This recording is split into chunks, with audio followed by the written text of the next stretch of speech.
So this morning, we're going to be reading a few scriptures before we get down into the piece. Please, can we have Colossians 3, verse 21, Message version? So on the count of 3, we read together. Are we good to go? 1, 2, 3. Parents, don't come down too hard on your children, or you will crush their spirit. Can we have 1 Timothy 5, verse 8, Amplified Classic Version? Can we read together again? Anyone who neglects to care for family members in need repudiates the faith. That's worse than refusing to believe in the first place. Lastly, can we have Matthew 15, verse 3? It reads, "But Jesus put it right back on them. Why do you use your rules to play fast and loose with God's command?" So I guess we didn't get the message right. I guess we're still stuck in this Pandora box like a paradox, because really, we hardly pay attention to the spiritual and mental health of a child. As long as the cash they flow, everything they all right. But when night come dark, now everybody go face the plight. Now then we go ask who off light when darkness encapsulates his mind. So the pressure is getting worse. With school grades, career, marriage, and everything else in between, they say our condition make crayfish bend. But his back is bent with the heavy weight of your expectations, and you must know this. That person come first in class, no mistake, now him go blow pass. Please remember that everything are by grace, so make we take them easy. I know you want the best for your child, but know this. That a penny for your thought, no fit buy oxygen. So no they choke your child with loads of expectations and unhealthy comparison. Let your child breathe. I said, please remember that a penny for your thought, no fit buy oxygen. So don't they choke your child with loads of expectations and unhealthy comparison. Let your child breathe. Yes, let them breathe but not be. Because this Gen Z is fuming with exhaust fumes, poisoning minds with fallacies and hypocrisies, and it's sad to see. They say curiosity killed the cat, but it's killing humans too. Because riddle me this, how a man born of a woman becomes a woman of God. Do you mean to say that God didn't know what he was doing when he made you? So you think you're smart? Smarter than the one who made wisdom wise. Much like how African parents think they're always right, but let's not go there. Dear parents, dear youth, please understand that the fact that you identify with something doesn't mean it identifies with you. It takes two to tango. So let's untangle these fallacies. Lay rest to frolic, delusion, and mental illness disguised as free will. This will says, man is free but everywhere in chains, and in chains we've chanted freedom song for so long that we forget what it means to sing the Lord's song. See, we live in a time where the message of sacrifice is slowly being replaced with the message of convenience, because isn't it convenient that you neglect your own when you've blown full grown to be a man, but never man enough to man up to responsibilities back home? Isn't it convenient that you forget the road that leads home, because home isn't mansion enough to house your glorified ego? Dear youth, please understand that being independent begins with being independent is dependent on a sound mind. So beware of mind games your mind plays. Let your heart pray, for through prayer, you would find wisdom to wade through the storms of life. You will find strength to carry on. You will find the one for whom your heart beats for. You will find yourself tucked deep within the word. Dear parents, please understand that even though Black Tax is an attractive retirement plan, there's a thin line between duties and leeching. That the success of a child is dependent on a stable mind, so while one hand stretches out in need, let the other do in prayer. Thank you.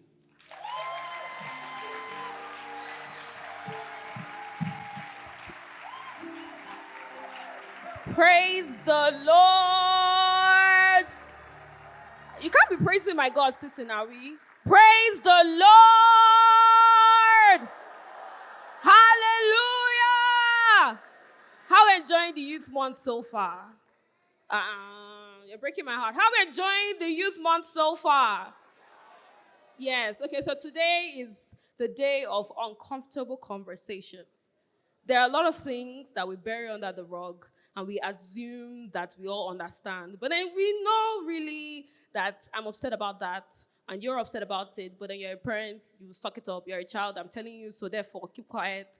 We know how it goes, right? So today we're having those uncomfortable conversations. Are we ready? We're not ready. Are we ready?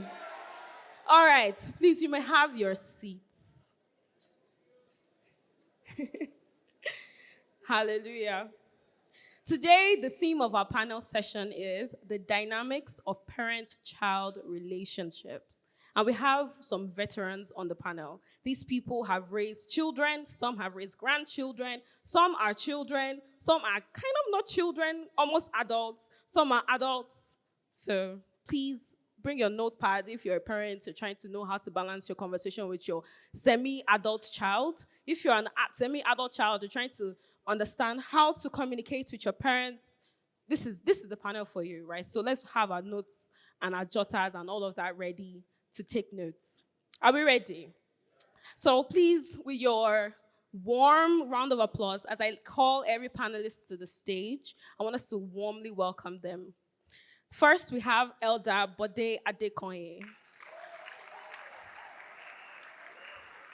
Next, we have Dr. Olubumi Adewusi. Then we have Mrs. Oluwatoyin Adisa. Then we have Mr. Seun Olusoya. Next, we have Ms. Simisola Oluwa Oluwale. And then last panelist is Ms. Yemisi Adigbongbe. And to do this with me is none other than Mr. Joshua Okodua.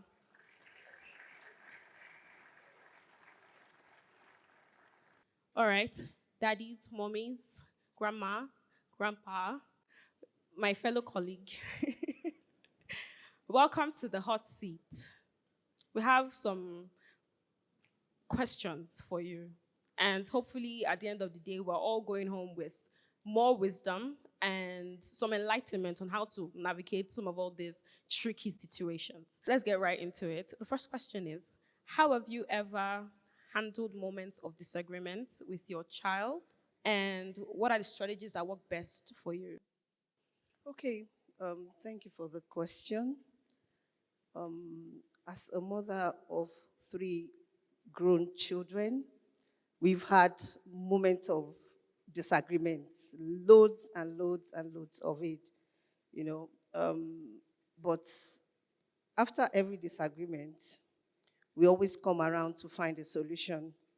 And my strategy, the things, how I've managed disagreements with them.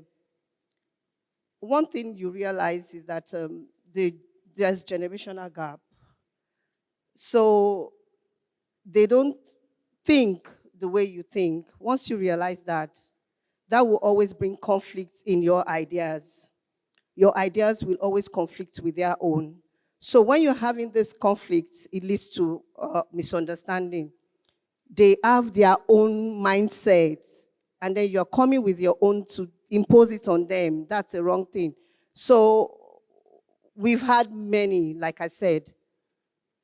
What I do, I first stay calm. I stay calm because most times you find them saying, oh, this is what I would do. They are staying rigid, as if you don't know anything. They are staying rigid in that their thoughts. And I will stay calm and let them express themselves. They express themselves. And then what I do is I find time, a good time. Not at that time they are angry. I find a good time to talk to them. Probably they come to meet mommy for something. Or they feel they want to talk to you at that time. So listen to them. I listen to them. And then I find a way around to now talk about that situation that we are trying to solve. That's one way. that's the way they listen to you. But when they are angry and you are angry, you find out that they are hurting you the more.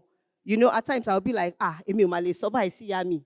When I was growing up, I dare not say this no to my mom at this time. But we have to understand that their generation is different. They are exposed to a whole lot of things that we weren't exposed to in our time. So handling them has to be different.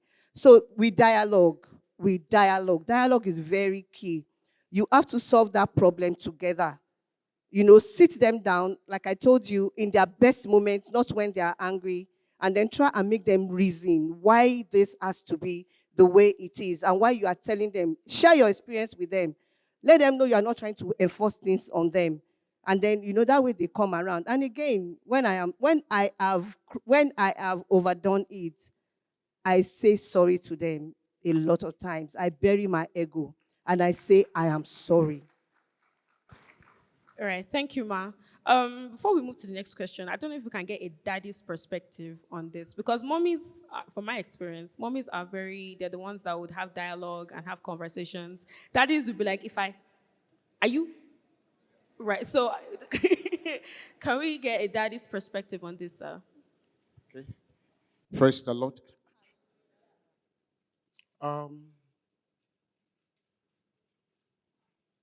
I will say something very close to what Mrs. Adewusi has said. And I'll use an example. My first son, who is in his 20s now, he was returning home from school. He was in primary school, in a school bus. So he was pressed, he needed to use the toilet. And by the time he got to the home of a parent, the driver stopped and spoke with the parent. So he used the toilet there. Of course, by the time he got home, told the mom, I was pressed. I had to use the toilet in a particular home. And he said, do you know, in that house, I saw aquarium, I saw this, I saw that. And then he summarized everything he saw and validated what he saw as something very important to him. He said, but do you know it's not a poor house like our own home? It's not a poor house like our own house. And the mommy said, you are dead. You are dead. I will allow your father to come and will repeat exactly what you have said. My first son is in his 20s. He can count the number of times I had to beat him physically. So my method is a bit of poopery. Beating them, speaking to them, having conversation with them. But more often than not, it's conversation. So by the time I came back, he was already crying. So, motiku. Yeah, I know I'm dead already. So I said, what happened? I know I'm dead already. So the mother explained and said, please, you have to beat him seriously. She was one encouraging me, make sure you beat him seriously. So I sat him down. I said, Onyelua, please sit. I said, please list the things that you saw in that house that brought you to that conclusion that our house is a poor house. He said, please don't let me list it again. It has put me in trouble already. I said, don't worry, just list them. So he listed them. I said, okay. Those things that you saw in that house that are not in our own house, we don't really need them now. If we need them, we'll buy them. Aquarium is sold for XYZ. This is sold for XYZ. I said, let's make a bargain. Next time, I will not pay your school fees. I'll use your school fees to buy all those things. That way, our house will not be a poor house, but you'll be driven away from school. I told him what we have done is called priority. In life, you must prioritize the things that you do so that you won't be encumbered with other things that can decimate your life. And by the time I was done, he prostrated, he thanked me. Now, that word, priority, he kept it all the way through university. So when there were challenges, when there were things, we say, look, that is not my priority.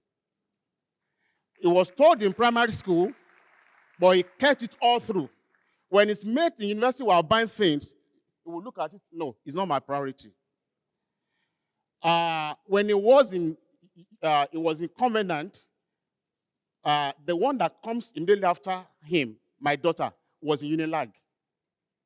So he was in Covenant, my daughter was in Unilag, and I had to share the resources among them. And because he understood priority, even if there was a delay, we say, okay, I understand my father is prioritizing some other things that are equally important. I'll wait for it. Now, I've said that to say this is one of those ways we handle disagreement. We talk through it. We let them see the do's and the don'ts of a particular matter. It's not every time that you beat a child. Because if you beat a child because of misbehavior, that can toughen the child. Sometimes my children avoid me saying words. As a matter of fact, they feared my words more than my beating them. Just one word. Because they will not sleep. What I will say to them, they will not sleep. And I got that from my father. He will say one word, and then you look at us and say, it may not sort of by me. So when there were disagreements, we handle them either to talk through it or to have a disciplinary action. But by and large, we must be able to establish that there was a wrong. Whoever was wrong must apologize, and we can move on from that point. Thank you, sir. Thank you. Over to you, Joshua. Okay, thank you so much, sir, for your advice. So my next question is, how have you handled moments of disagreements with your child, parents, and what strategies have worked best for you? I'll try to give a deeper context. With the proliferation of media, technology, youths becoming more self-aware, knowing what they want, knowing what they don't want, right? And, there are different conversations right now. So I'm just curious, or we are just curious to know, for teenagers that have become headstrong, that you have just said, God, I leave this child to you. Everything I've done hasn't worked. So what strategies do you have for parents who are currently going through these challenges? I would give it to you, Mrs. Madisa. Well, thank God.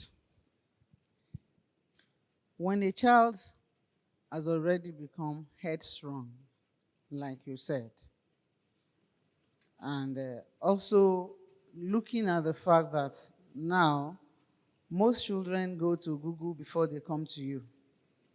When they have any question in their mind, they first search Google.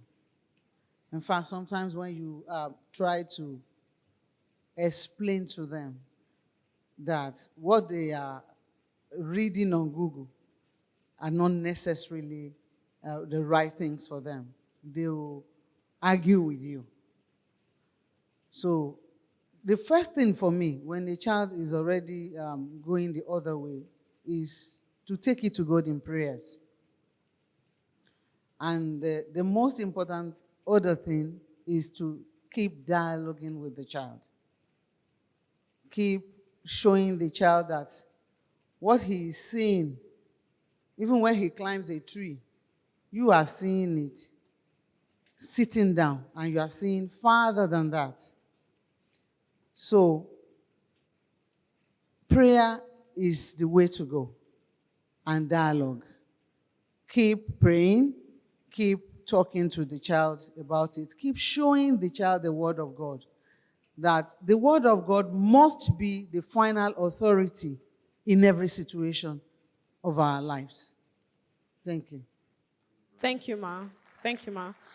Thank you. Okay, so our next question is going to go, we want the youth perspective on it, and then we want, we're bringing it back to you, Daddy, because oftentimes, like I said, mothers can be quite, I wouldn't say soft, but more understanding, more malleable. You can whine your mom, but the dad is a lot more logical, and he's going to be, and usually the one holding the purse strings, like, because he's the one working and all of that. So whatever boobo you want to give, it has to be heavy.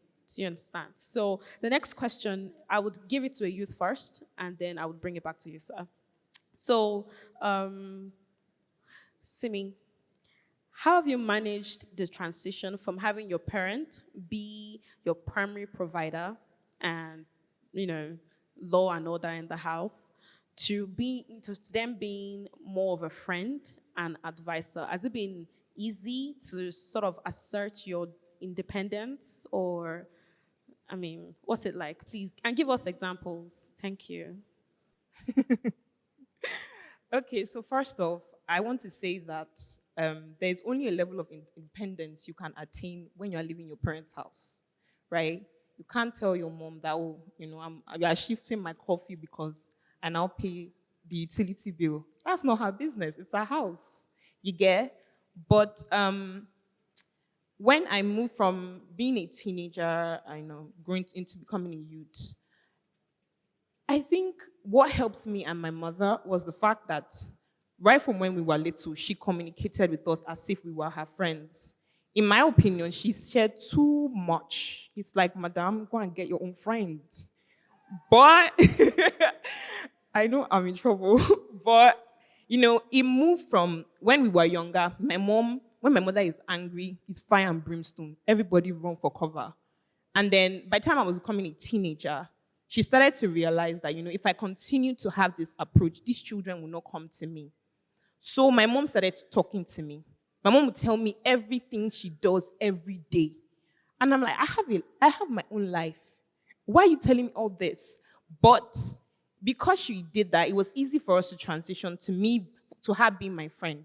My mom was my friend right from when I was little. So it was not difficult to say, okay, now that I'm older, I now have to look at her as a friend and not a parent. She was my parent, she was my friend, she was my gist partner, she was a lot of things to me. So I think it's very important for parents to understand that right from when your child is little, they come to you and they tell you, oh, Damilare stepped on Tolani's shoes, and you're like, I'm busy. One day, Damilare and Tolani's talk will turn to Deji and how we broke our hearts talk, and the child will not come to you. So for me, my mother has always been my friend. So it was not a difficult transition, right? So the moment you're your child's friend from the get-go, a lot of things will be easy for you. You will have disagreements, sure. And I think disagreements are a good thing, right? It shows that your child is building character. Your child is becoming somebody. Your child is not a robot. You should be happy you are having disagreements with your child. Now, what you can now do is say, okay, I'm going to pick my battles, right? I think that's something that both youths and parents should learn to do. Your child says they want to dye their hair brown. You don't like it, but if you tell that child no now, by the time the child enters university, they will dye it blonde and even have tattoo join. Because you are, no, I am the alpha and omega of this house. What I say is what goes. Instead, try and find out why exactly do you want to dye your hair.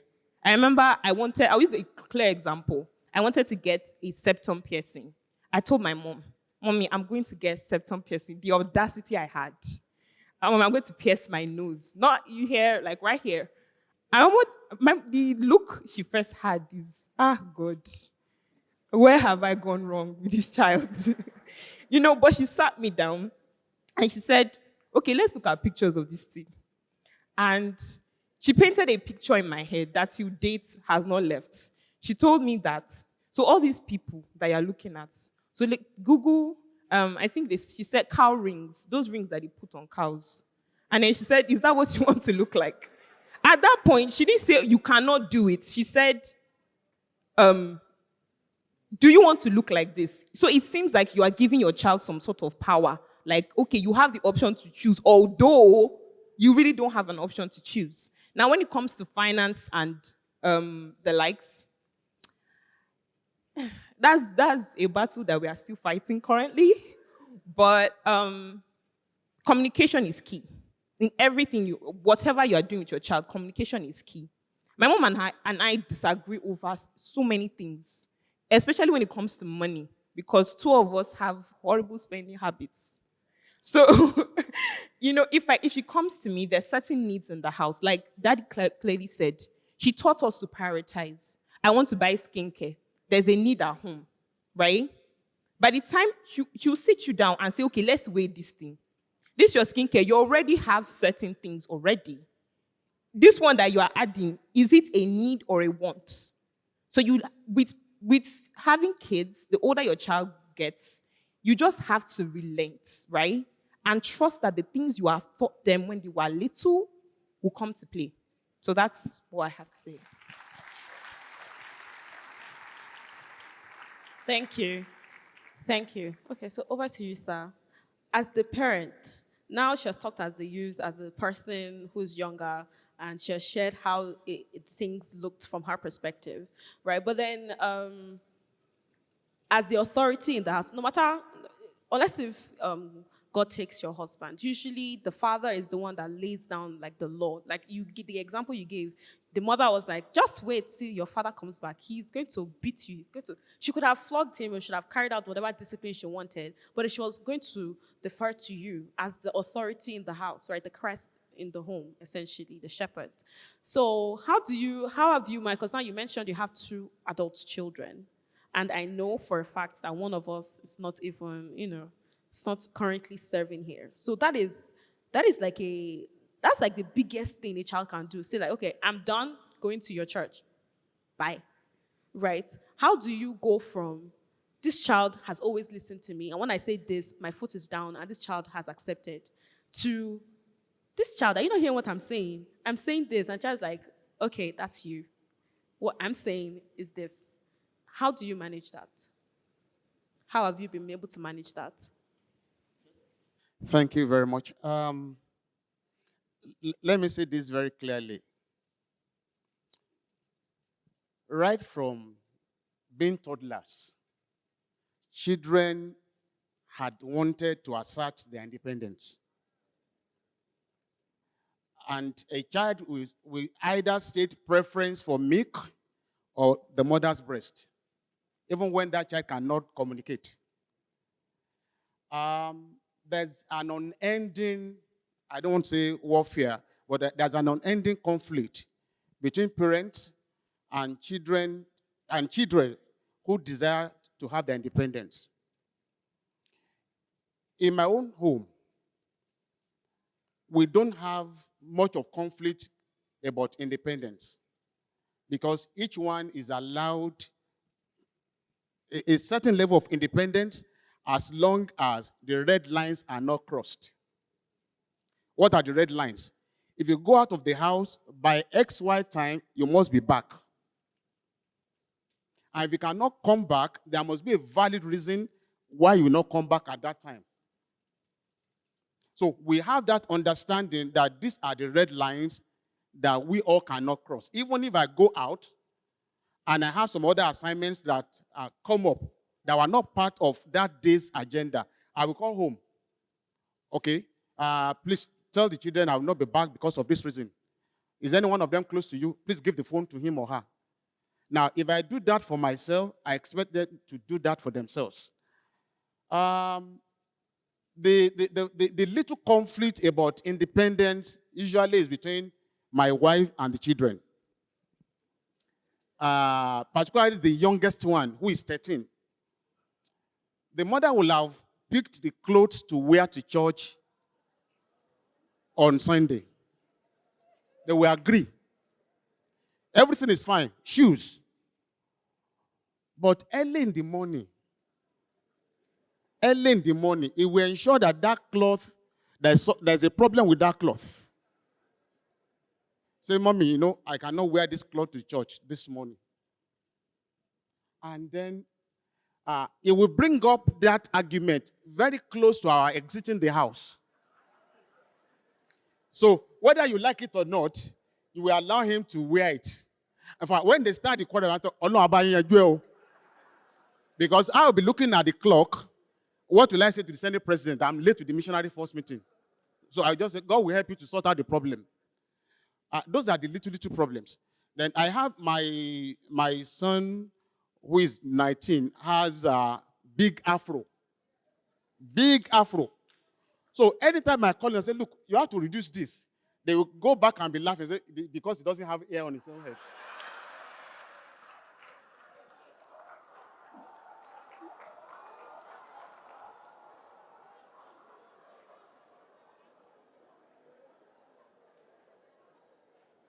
And all I ask is, look, let everything be moderate. I agree that God is my own Baba. But let everything be moderate. By and large, concerning independence, to the glory of God, the children are well behaved, and the red lines are known to everybody. So if you cross the red line, there'll be trouble. But as much as possible, we all try not to cross the red line because there'll be consequences. And because there are consequences, we all work towards not doing what to get us into that spot of saying, why did you do this? That's exactly the way it happened. And we allow our friends, our children's friends to visit them, because on 2 or 3 occasions, we have seen that the independence we have given them has not led them to becoming wayward. On a certain day, my daughter, when she was in Unilag, called the mom. We thought it was an emergency. Because anytime she said she was going out to see her friends, we didn't bother. Please, but come back within so and so timeline. So she called the mom, please come over. And the mother quickly dashed down to Unilag on a Saturday evening. He said, Mom, let's do a walk through this private hostel. That you not see anybody in this hostel. Because this one had been taken out by a Mercedes man, has been taken out by a Toyota man. I'm virtually the only person left in this hostel. And so, giving them independence to do what they want to do sometimes is because of what we have seen about them, and we can vouch for them that even when you give them certain level of independence, they are not likely to misuse it. Thank you, sir. Thank you so much.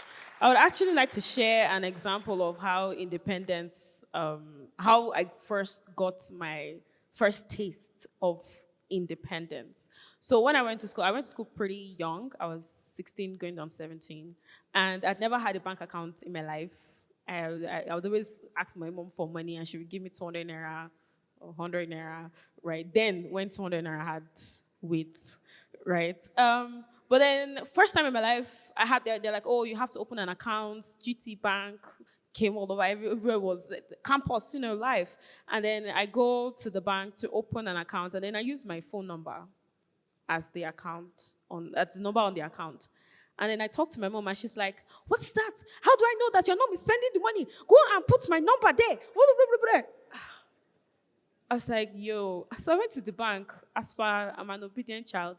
Madam, can I put my mother's number on the account? She's like, no. It is, are you not 18? I was like, I'm not 18 yet. But then she's like, we're a student, right? And you're using your student ID to open the account. I said, yes. She said, no.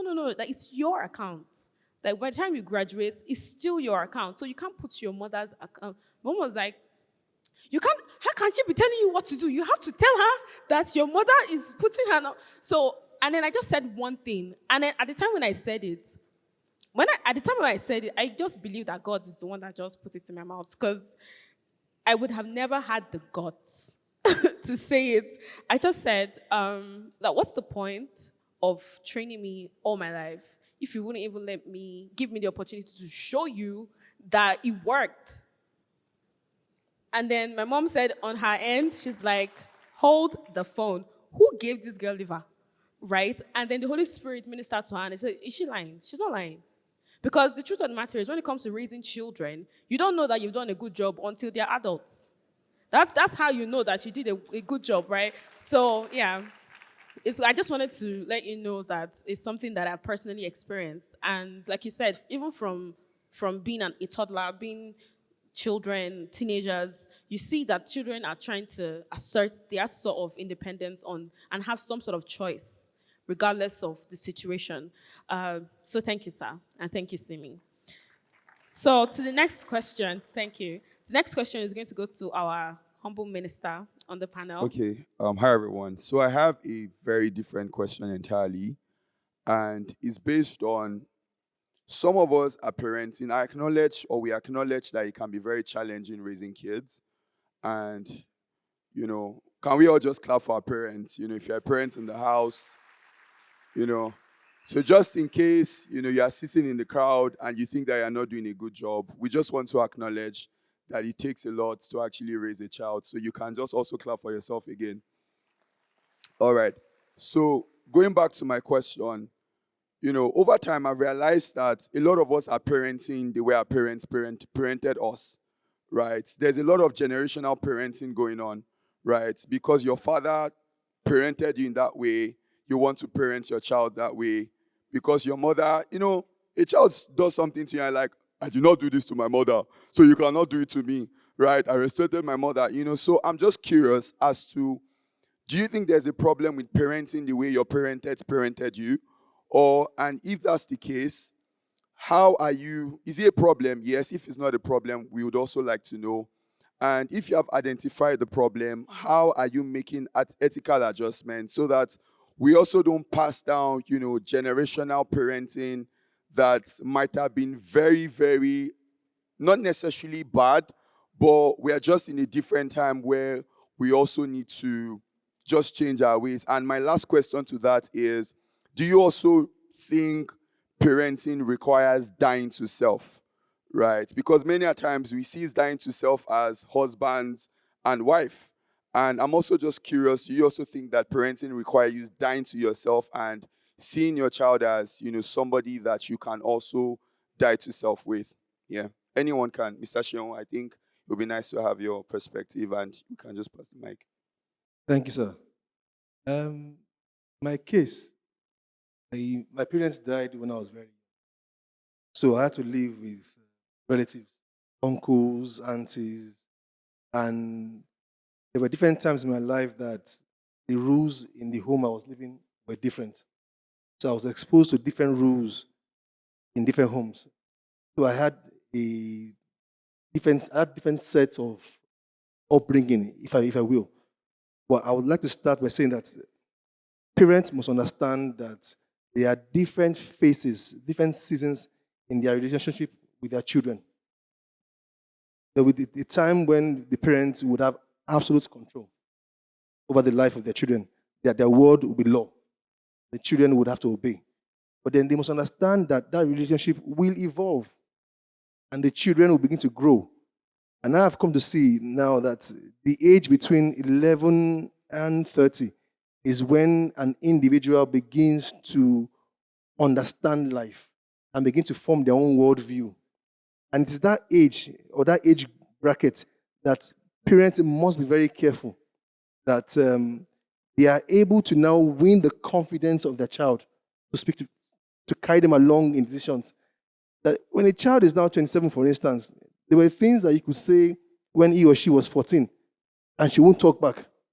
That when he or she is now 27, that you can't say anymore. That you must now be able to now convince the child to see.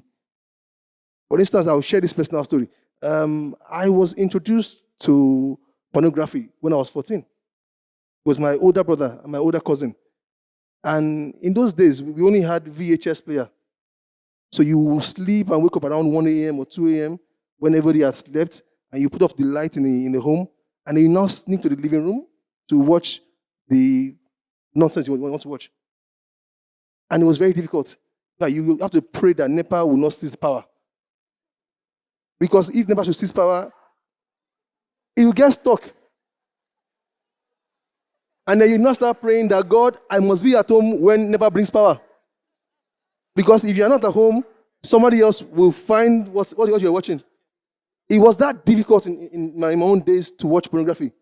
But today, anybody with a device and data, with 2-3 clicks, you can watch anything, anywhere. So parents must understand that the times also have changed. And that will require us to also understand the challenges that are facing the children of these days and then be able to come up with new skills to handle them. Thank you. Thank you, sir. Sir, I wanted to, before we hand over to Grandma, I wanted to add this question.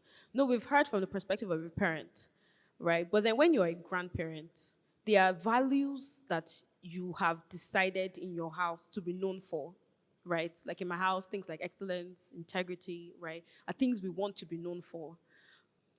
But your child can say, well, I mean, it worked when you are raising me, but then I don't want excellence and I want providence and charity. right? I'm just saying in that situation, they want to take from what they've learned from you, yes, but they want to drop certain things. And then you who have foresight can say, if you drop this thing today, in 10 years, you're going to wish you hadn't. So how do you as a grandparent that has foresight, how can you now encourage or advise your children? How do you manage that boundary between raising your grown, because you're still you don't stop raising your children. No. You keep raising them, even when they have their own children, you keep raising them by extension. So how do you manage that raising by extension? Because the Bible tells us that Abraham dwelt in the same tent or the same house as his son and grandson. And I believe that he must have said, okay, oh, hello, Jacob, what are you doing there? Come back, do this, How do you manage it? How do you not offend or upset the certain values that your children are trying to instill in their children, right? And how do you guide them without seeming like, for lack of a better word, and I too know, like without seeming like, oh, I'm a know-it-all, so therefore, this is how it's going to work. If not, your child is going to be wayward. How do you manage that? The first thing I want us to know is that a grandchild is a grandchild. You are raising your own children. You have done that to the best of your knowledge and abilities. And what you have put in them, they are trying to put in their own children. You have raised them. You cannot raise your children and then also want to force your own values that your children didn't imbibe on the grandchildren. What my own situation is that what we have been able to tell our children, the first level is we are friends. We sit together, we discuss things. The values of the home. If there's anyone that they are not agreeing with, they come to ask questions. Mommy, Daddy, why is this? Why do you say we should do this? So, the grandchildren that I have today, less than 2 years, and the other one is just 4 months. So, there are no values I am going to be trying to force on them. We are all work in progress. Parents don't get it right all the time. So we still sit down to discuss. We still sit down to say, oh, I missed it here. I got it here. So if there's anything they are not agreeing with, we still keep talking. We keep fine-tuning the values, the lessons.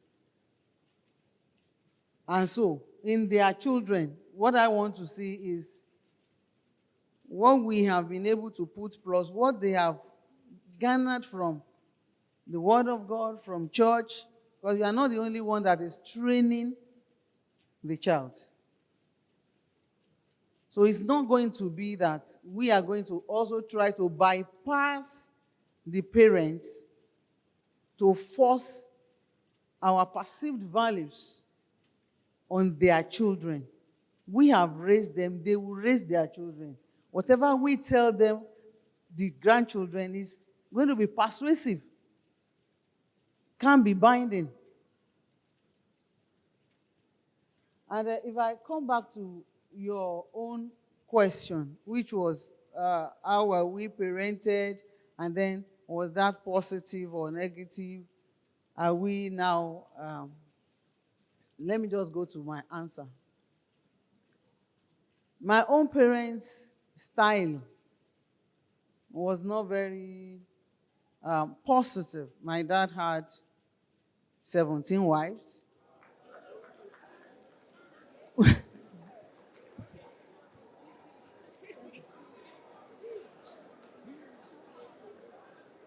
My mom's way of making you straight was by beating.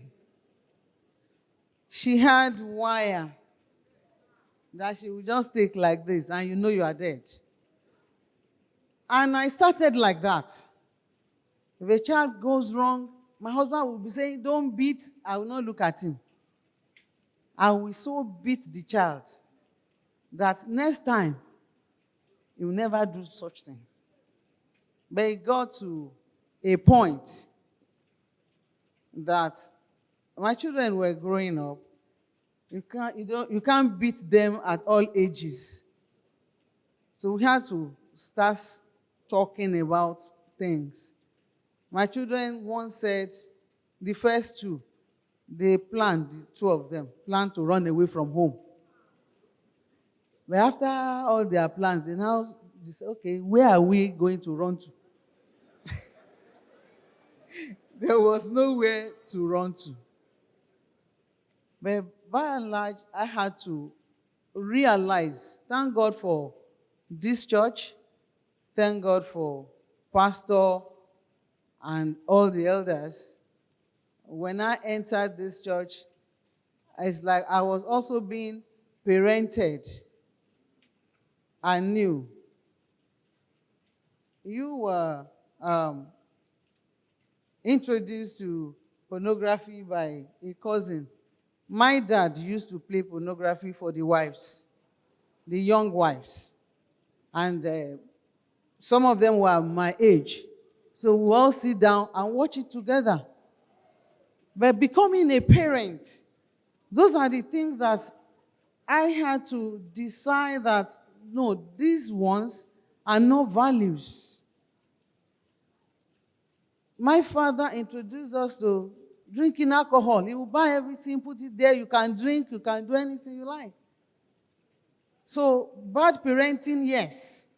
But we now have to look at the Word of God, look at the values that we now know are right, and begin to put them in our children.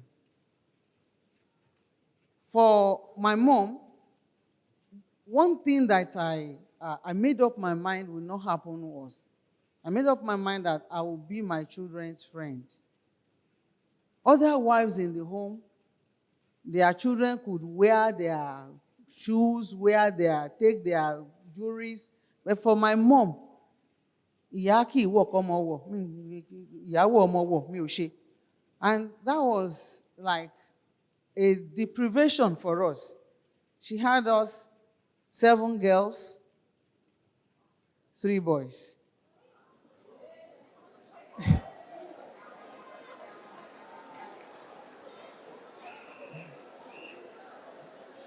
So,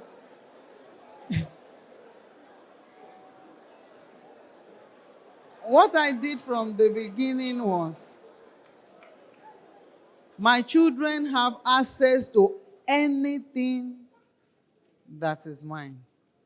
If my shoe size you want head tie, go and take it. Mommy, there's that part of that jewelry I like, go and take it. Because growing up, I didn't enjoy that. And I thought that wasn't good enough. So I opened up to my children, and we are friends. So, parenting getting better and better.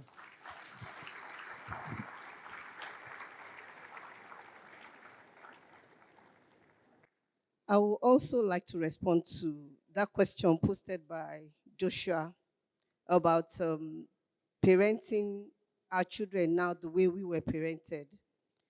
Okay, my answer is both a yes and a no. The yes first. Everything about life is governed by principles, including parenting. And the principle of parenting does not change. Even times are changing, seasons are changing, technology is coming in, children are getting more exposed. The principle of parenting does not change. The Bible says you spare the child, And this, you spare the rod, and then what happens to the child? You spoil the child. Most of us, especially parents of this generation, we've forgotten that.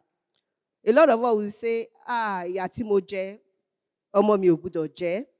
Forgetting that, meaning that, okay, what I went through growing up, all that my experiences, my pain and all this thing, the hardship I went through, my child must not go through it. And we are forgetting the fact that that is what makes us to be what we are now. That is what makes us to be who we are now, to be able to stand above, and be able to be who we are. So we tend to, leave these children and indulge them to do things their own way, forgetting that we are, leaving them to choices that at the end of the day can ruin them. I am a production person. I was in pharmaceutical industry for years. We have a term, and I was in quality assurance. We call it garbage in, garbage out. What you put in is what you get at the end of the day. If you are not thorough about what you are putting in, what you're feeding in at the start of the production process, definitely you will end up with rubbish at the end of the day. The same thing with parenting. We don't, as parents, have to overlook things. We don't have to. Like when your child is wrong, stand your ground and say, no, you are wrong. When you have values in the house, stand your ground. You shouldn't be afraid of your children. You are still the parent. Yes. Stand the ground and say, no, this is not the value in this house. Remember how your own parents taught you. And I have so many other examples. Then the no in it now. When I was growing up, you dare not mess up with my mom or do anything wrong around her in the kitchen. My mom will beat you with omorogun. She will beat you with fry pan. She will beat you with kettle. Anything with flat surface. The only thing she will not take is awo. That's the breakable plate. And I cannot imagine doing that with my parents. When my children were growing up, I beat them. Now I say with dialogue. Sheun said it, and parenting is in phases. When you cannot dialogue, what do you use? Things that can make them to behave. Mr. Do Good, Cain. You're depriving them of pocket monies and stuff like that. So when they get to that level of sitting them down, you will sit them down. I can remember when they were growing up, I would not beat them like my mom beat me with all sorts of things, I remember sharing the experience with my children. They said, Mommy, this is not possible. I said, your grandma is still alive. Go and ask her. Yes. But I used to have what I call this koboko. Yes. Yes, I was driving with my colleague and I saw an Hausa carrying it. Because I know, why did I buy koboko? Because I know it will not, they will break pankere. They will break the other cane. But I will have a koboko. I might use the tip of the koboko, but they know what that koboko signifies. But some of us today will say, no, I cannot. I want to give us an experience that happened in this house. During Christmas period, a child was playing with the Christmas decoration around the toilet area.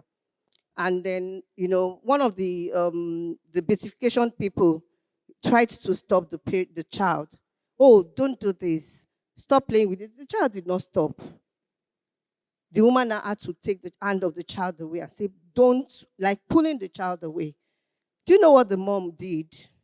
The mom came back after some minutes and said, ask that beautification person to apologize to a child. He said, Madam, you have to apologize to my child. I heard this from Pastor Remy. Apologize to my child. I said, apologize, K. The woman said, apologize. What for what? He said, you have traumatized, yes. You've traumatized my child. When I heard it, I said in CGCC, you have traumatized. My child is traumatized. Please, can you apologize? That apology has to come from you. Even me, I cannot pacify him. And I'm like, what type of children are we raising? What type of children are we raising? So if we don't do it right, if we don't let them know, that there is a place of discipline, you can imagine what that child, if he grows up, how he would turn out to be. That's my own contribution. Thank you. Thank you. Thank you so much, ma. That's wow, traumatized.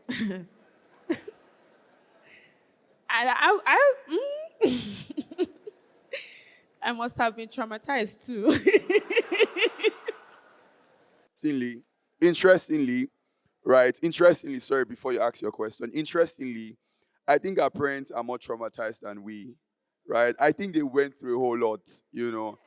Because if I imagine hearing Omorogun, you know, mortar and pistol, broom, honestly, parents actually went through a lot. I think we're having a lot of soft landing these days. I mean, if our parents begin to share all that they went through in the hands of their parents, I think it will be a lot. Yeah, so traumatized, they probably didn't know how to process it now, but I think they also went through their own problems. Yeah, so just wanted to highlight that. Yeah. Definitely. Definitely. Okay, so to the youngest person on our panel, you have such a beautiful smile. I just wanted to hear from you what do you think about when it comes to, we hear parents talk to other parents about bridging generational gaps, right? I hear every time my mom is like, oh, my friend said, listen to me, I'm your child. Listen to what I am saying. That worked with your friend's child. Great for your friend and their child. I'm saying, me, it will not work. She can stand, right? So, as a young person, as a teenager, oftentimes, I experience is teenagers, when it comes to parenting teenagers, parents apply generic solutions. Like, oh, they say, talk to your teenager, be your teenager's friend. What if your teenager is not a very sociable teenager and just doesn't need as many friends as your friend's friend, as your friend's teenager, right? And then the way I want you to be my friend is to get me to understand that you're always there for me. I might not need you to converse with me every time. And another teenager would need conversation every time to be able to come to you and say, hey, so today Yemisi stepped on Bello and then Bello slapped her. Like, some teenagers prefer that, right? But then I often see in my little experience and, while I was in teens church and all that, I see a lot of parents apply generic solutions to their teenagers. So what would you say in your experience and maybe from your friends, yourself, how would you say would be the best way to bridge generational gap in parenting? Okay, I think one thing I would say is that there really is no generic solution for any problem. For example, I would use my sister and I. My sister is a very outgoing person. She loves to talk about things, this, that, and she and my mom used to have a lot of banter growing up. Like, both of them would be sparking. And me, I'm a more reserved person. I don't always like to talk about the things I go through until I'm able to process them. Meanwhile, my sister just likes, oh, mommy, this happened, that happened, this, and they'll talk and talk and talk and talk and talk. And I am not ready to talk about it yet because I probably have not been able to process it. And so my mom, God bless her, she has been able to understand that difference between two of us by looking at us, by noticing how we behave at different situations. And then she knows that, okay, Yemsi doesn't like to talk about things immediately. She gives me the space that, okay, when she's ready, she will talk about it. When she's ready, she will open up about it. And she's not pressuring me. What's happening? You're not talking. You're down. You're this. You're that. And I won't talk because I'm like, I don't want to talk about it. And so when you use generic solutions, you cage in children that are not, quote unquote, solvable with those solutions. Do you understand what I'm saying? So I believe that the solution to that, to bridging that generational gap, is really understanding your children. Pay attention to your children. Pay attention to your teenagers, because sometimes we don't always say what we're feeling. And so you may not hear it in words, but you can see it in the things we do. You could see it in different little things that may not be so obvious, but if you actually look, you may see it. So really, I think the whole thing is pay attention and let what you find determine your solution. Thank you. Thank you, Yemisi. This is our final question because we're running out of time. And you want to say something? Go ahead. Okay. This is our final question, and it's related to black tax. Yes, black tax. For those in the congregation that might not know what black tax is, it's essentially money that goes towards your family that you probably didn't plan for. So towards familial responsibilities and obligations. And could be sibling related, could be your parents, could be your parents, people, family members, it could be anything related essentially to that.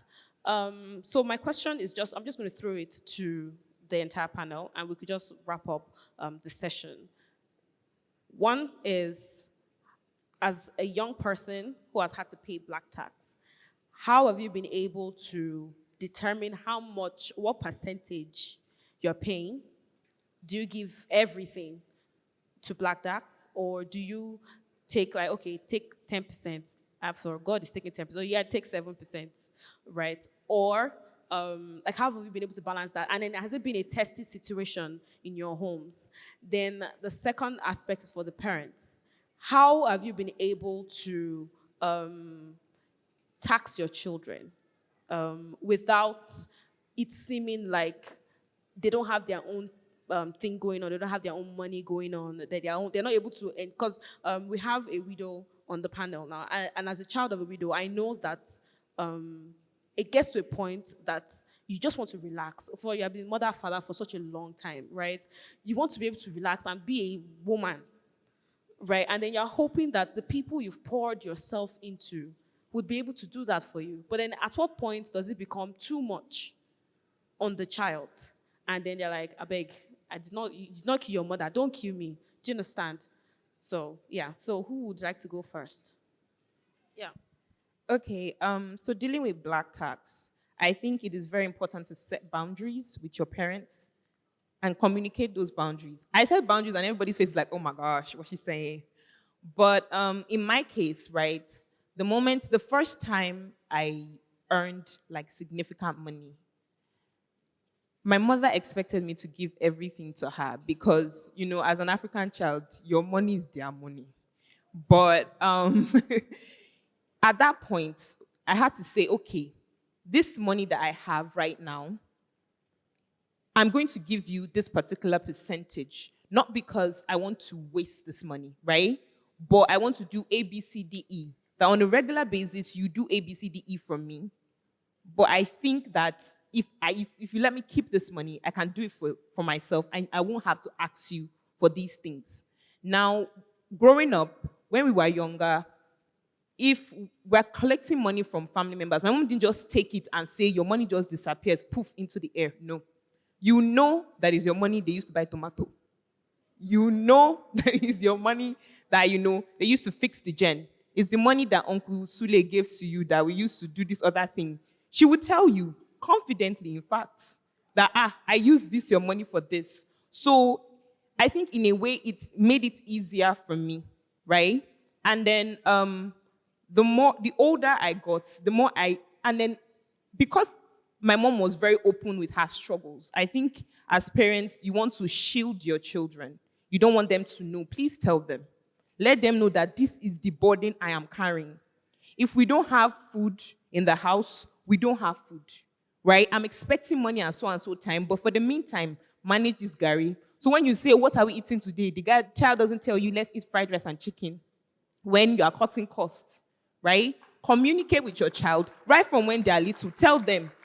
It seemed like a lot of people thought my mom was crazy when she would tell her child, like, okay, so what are we eating today? This is how things are going in the house. But she shared that responsibility with us.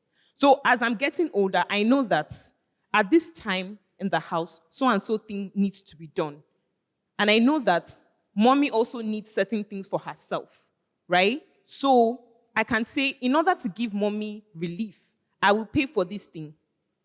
And then even when you start earning your salary, you let your parents know that, okay, I break down my salary from my mother. I break it down because I'm living in a house. So therefore, you cannot be forming Igberaga, high shoulder. It's not possible. I will break it down for you. I use this percentage for my transportation. I use this percentage for this. I use this other percentage. This is what I am giving you. We have an agreement. Now, if I move back on that agreement, there is obviously a reason why. If she asks for more than that agreement, there is obviously a reason why. But every month, I can tell you that, yes, I am taxed, but we have an agreement. And then that's where communication comes in. You talk to your child. You don't just say, now that you're earning, 100,000, 90,000 comes to me, and then you take 10,000. That child will lie about their salary. I'm earning 20,000, and your child is earning 100K, right? So you communicate with that child. Communication is very key. It's very, very key. And then you set boundaries. Parents have your boundaries. Children have your own boundaries. And then it should be, communicate those boundaries. It should be very clear as day, that this is my own boundary. I cannot do more than this. If you ask me for more than this, then you're on your own. So, yeah. Okay. Adding to what she said, I'll start with, she said that her mom asked her, when she had the first salary, it's like her mom wanted to take everything. Okay. My daughter just finished NYSC, and then she's just currently got a permanent role where she served. She was retained. So when she started NYSC and she had the first NYSC salary, I sat her down. I said, Ebolua, thank God you are still in my house. This money, you are not spending it alone or even at all. I come from a closely knit family. I am a widow. Not my children and I, we had the support of my siblings and some close friends.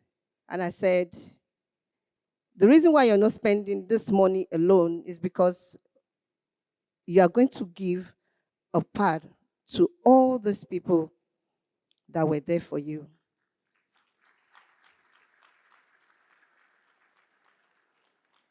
The father figures, all of them, my siblings. I said, I know the money is not much. How much is NYSC allowance? Imagine. I said, I know the money is not much. What you're going to do, you can buy airtime, 2,000, send to this person, 2,000, send to this person. She gave my mom 5,000 naira, and they were all full of appreciation. They did not know I taught her. They love and respected her for it. She gave my brother's wife, and all of them were like, Ebu, you could do this. And then she had peace and was overjoyed. Of course, she gave me my own share too. Okay. Then coming to taking responsibilities at home.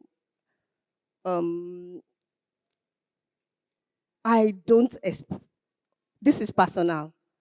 I don't expect them to take responsibility. Even her, I know how much she earns now. I know how much she's using on transportation. And again, parents, please try and be your children's friends. When they get to a certain level in life, they are sharing with you, they are discussing with you.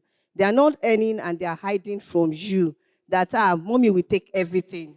So I know how much she's using on transportation. What she does once in a while, like there was a time 2 of our cars were down, and she knew that the responsibility was huge on me. Okay, mommy, how much do you need to buy battery for this car? And I told her, and she said, I'm going to pay for the battery. So that way, when there's a need and they know, and you're not hiding yourself from them, when they can help, they come to help you. You don't enforce it on them. She tells me of a friend whose father is late, and the mom's responsibility is all on the boy. The mom is demanding a deep freezer. The mom is demanding this. The mom is demanding that. And the boy is exhausted. So we should also be careful that they are the ones working for this money, and we shouldn't overburden them with our needs. Thank you. Well, I want to come from a slightly different angle. And I want to say that our generation didn't have it that easy. Our own generation, your parents will, if you are the first, for instance, expect that your younger sisters and brothers, you see them through school. When you start working, everybody, even in the community, demands a share of it. Nobody will ask you how much your salary is or what you are earning. People will just come with their own, what they want. Everybody will be sending their request to brother or auntie, especially people who are living in Lagos. And a lot of times, it was a heavy burden on our generation. But this next generation, you can see we are pampering them. We are very considerate, and that I believe is very positive. I also think that we should allow them. That's what happens in my own home. Allow them to decide on what they want to do, what they are comfortable with, what they want to give. And honestly, we have shielded them from family, from community. We carried the burden. So now they don't have uncles and aunties that are asking them for things, because those people really didn't have any part in their, maybe sending them to school in their education and all that. They didn't fund it. So it's getting better and better. So our children are having it better. Let them decide on what they are comfortable with, what they want to give. And because we have raised them, and I believe we have raised them well, they also can see when there are needs in the home. Mommy needs it, daddy needs this. That they will, without force, without you asking, they will chip in what they can do. Thank you. Okay, let me take it from this perspective, Anila. Nigeria is a society with a very poor social infrastructure. So a lot of this, so black tax becomes a mainstay for a lot of people. I probably wouldn't have gone to school if it wasn't for my siblings that paid for me through school. And black tax has its own advantages and also has its own disadvantages. One disadvantage is that I think that he has enabled a culture of entitlement. So you find family members and relatives who just look at you, oh, you're doing well now, and every burden comes to you. I think he has created that culture for us in Nigeria. But the good side is that, for instance, I remember when I was in the university and I went to Ogun University. The school I went to didn't have hostels. So everybody had to fend for themselves. You have to go outside into the town, Agowe, to rent accommodation. There was probably no way for me to have survived. It was a state university. It was expensive. Accommodation was expensive. But my siblings paid for me all through university. I think black tax is something that we must continue. Because I think because of the poor social infrastructure that we have in Nigeria, black tax is something that has enabled a lot of people to have a meaningful life. Thank you. Thank you very much. Thank you. So that's it, everyone. Thank you so much, Dr. Adeosi. Thank you, Elder Bode Adekoye. Thank you, Mrs. Adisa. Thank you, Yemisi. Thank you, Simi. Thank you, Minister Shon. We're so grateful, and we hope to do this again.